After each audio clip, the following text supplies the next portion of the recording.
Yang sana mau nerima ya dibilang kewajibannya sih enggak mas. Cuman kan kalau gak menerima Revan ya malu lah mas.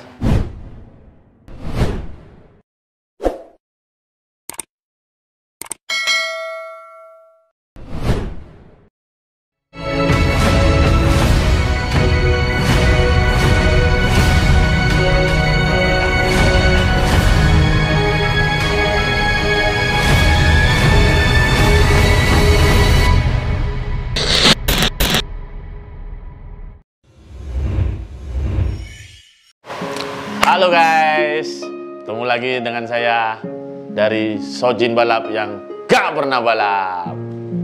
Nama saya Eriko Hendri Wijaya. Kelahiran tahun 1990, 1 Oktober. Domisilinya di Bondowoso mas.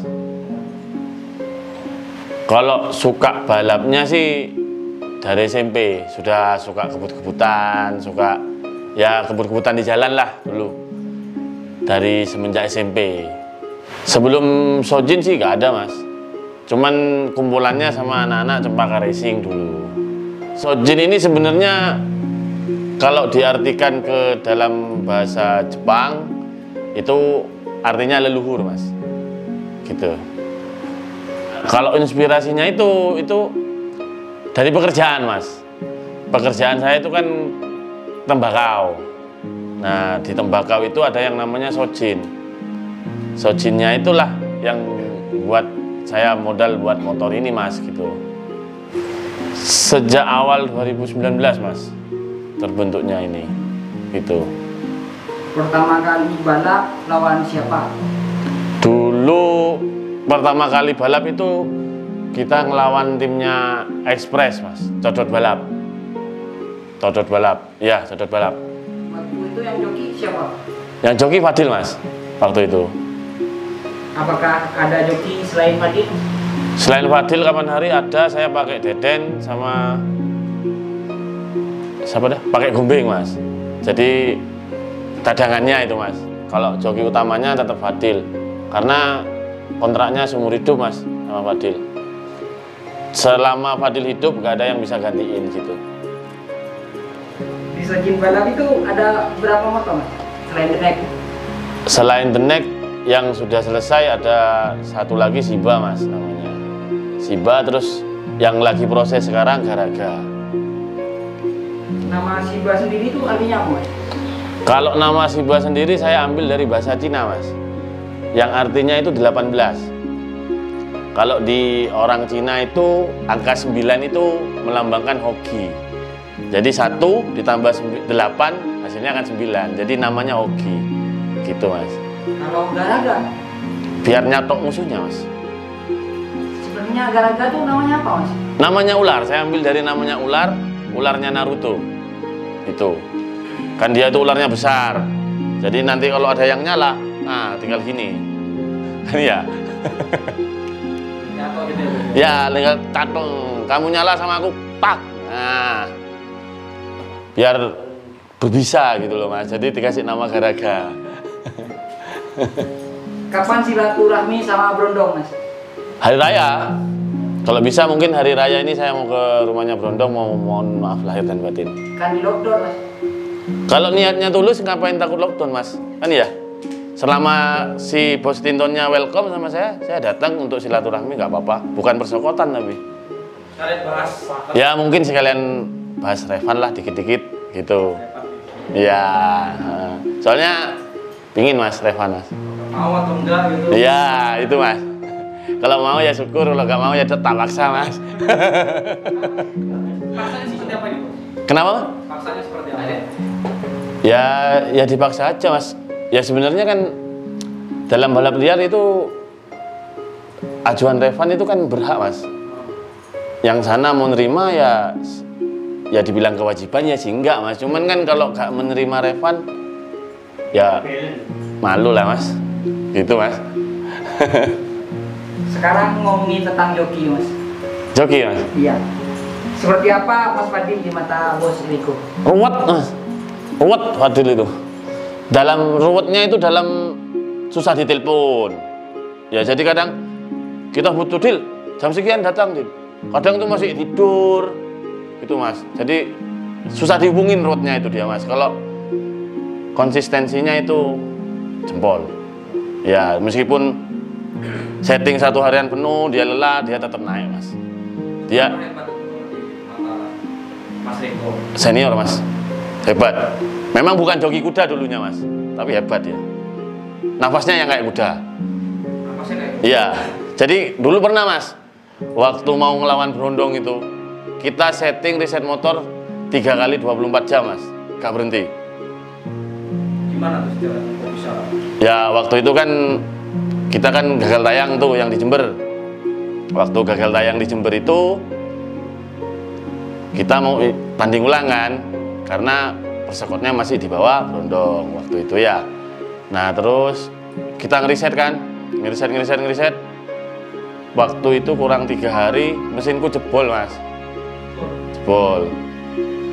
Jadi mau gak mau ya waktu sisa 3 hari langsung dilembur 3 hari 24 jam. Dan terus waktu mau ke hari hanya Mas, gearboxnya kita bermasalah waktu itu. Jadi aku putusin ngalahin persekot, kita ganti jadwal lagi. Ya terakhir kita tempuknya di tol itu Mas, di Gresik di situ. Jadi memang aku kalau ngelihat perjuanganku mau ngelawan Brondong ini berat Mas, berat. Terus gak mau direvan kan kecewa aku Mas. Dengan perjuanganku yang sebegitunya gitu loh Mas. Sana gak mau revan, kan kami tim kecil loh Mas. Sana yang tim besar gitu loh. Saya cuma pingin revan aja. Gitu. Jadi pengennya revan. Revan Mas. Kapan ini bos? Tergantung bosnya Mas. Bos yang mana ini? Bos Tinton. Ya kalau bos Tinton menyetujui, monggo. Kalau nggak menyetujui, tak tunggu Mas. Gitu. Kalau persiapannya Mas melawan Brondong? Motorku ready Mas. Ini ready. Jadi misalkan Brondong mau ya aku minta waktu 2-3 hari lah. Buat ngetem, buat apa. Ini ready Mas. Kapanpun kalau mau revan siap meluncur. Apakah motor kemarin mesinnya tuh sama dengan motor yang pas melawan Brondong atau udah dirubah lagi? Ini memang sengaja gak dirubah Mas. Memang gak diapa-apain soalnya aku nunggu revan. Takutnya ini nanti diapa-apain Brondongnya mau revan, aku riset ulang. Gitu. Jadi memang gak diapa-apain, memang nunggu revan. Iya. Makanya aku kan bikin motor satu lagi biar gak ngapa-ngapain yang ini. Gitu. Jadi dibiarin aja. Dibiarin aja memang Mas. Bos, ngomong-ngomong, apa motor Shoji ini mau dipasang los atau enggak Mas? Enggak Mas. Kenapa Mas? Saya masih bangga dengan teknologi saya Mas. Gitu. Jadi memang teknologinya Tinton canggih ya, orang bilang kan canggih modern. Tapi secanggih-canggihnya milik dia, saya tetap mau berusaha, mau mengalahin kecanggihannya dia dengan manual seperti saya. Ya, tanpa ada nos. Namanya ya pinginlah berusaha lah Mas. Ya semoga aja didoakan biar bisa menang. Siapa di balik layar terbentuknya Shojin Balap? Ya sebenarnya sih ini terbentuk karena awalnya aku sama Tohe. Terus dikenalin ke Mas Luki. Ya dari 3 orang itu terus berkembang Mas gitu. Jadi kena Swadil juga ikut andil dalam pembangunan motor ini. Banyak Mas, kalau disebutin satu-satu nanti gak cukup waktunya. Siapa aja Mas? Sebutin aja Mas. Tim intinya aja ya yang sering ikut setting, ikut anu ya saya, Tohe, Fadil, terus Ari, Dian, Agung, Posi, udah itu aja, Panjul, sama Bahrul. Untuk orang-orang yang paling berjasa di berpengaruh. Ya, yang maksudnya waktu persiapan ngelawan Brondong ya mereka ini yang ikut lembur, yang riwa-riwi, sama satu lagi Marta Mas, itu bagian yang nyuplai. Kalau kita butuh seker, kita butuh apa, dia yang beli gitu Mas. Jadi ya orang-orang inilah yang ikut membantu ini Mas, membangun ini. Berapa lama meriset motor Shoji ini bisa terbentuk seperti ini? Kalau ngerisetnya sih sebenarnya 1 bulan Mas, 1 bulanan ngerisetnya itu. Cuman bagian yang lama itu kan karena kita nungguin barangnya datang masih pesen dulu, datang kita nunggu. Nanti kalau sudah terkumpul semua itu kita ngeriset 1 bulanan lah. Iya, 1 bulanan. Apakah Sojin pernah kalah, Mas? Pernah, Mas. Kalah sama Brondong. Sama Brondong. Iya. Kalau menangnya, Mas, sama siapa aja? Kalau menang selama di Sojin loh ya, Mas ya. Selama di Sojin itu saya menang, cuman menang persekot, Mas. Itu waktu itu sama GL Express, sama timnya Codot Balap. Itu lokal Jember, Mas. Pernah balap kemana aja, Mas? Di sementara ini cuman di daerah Jember aja, di Jember JLS ya. Terus yang paling jauh ya di Mojokerto, di tempatnya Bos Tinton. Karena kan tim Sojin ini tim yang baru muncul lah, Mas. Tim baru. Yang paling jauh melawan Brondong ya? Ya, paling besar juga. Berapa, Mas? Budgetnya? Waktu ngelawan Brondong itu 80 juta, Mas, uang tengahnya. 80 juta uang tengahnya. Kalau pinggirannya aku gak ikut-ikut, aku gak tahu pinggirannya berapa. Yang aku tahu cuman uangku sama uangnya Tinton itu 80 juta. Ya. Lumayan. Iya. Buat naik haji bisa itu. Apa hikmah dibalik kekalahan lawan Brondong kali, Mas?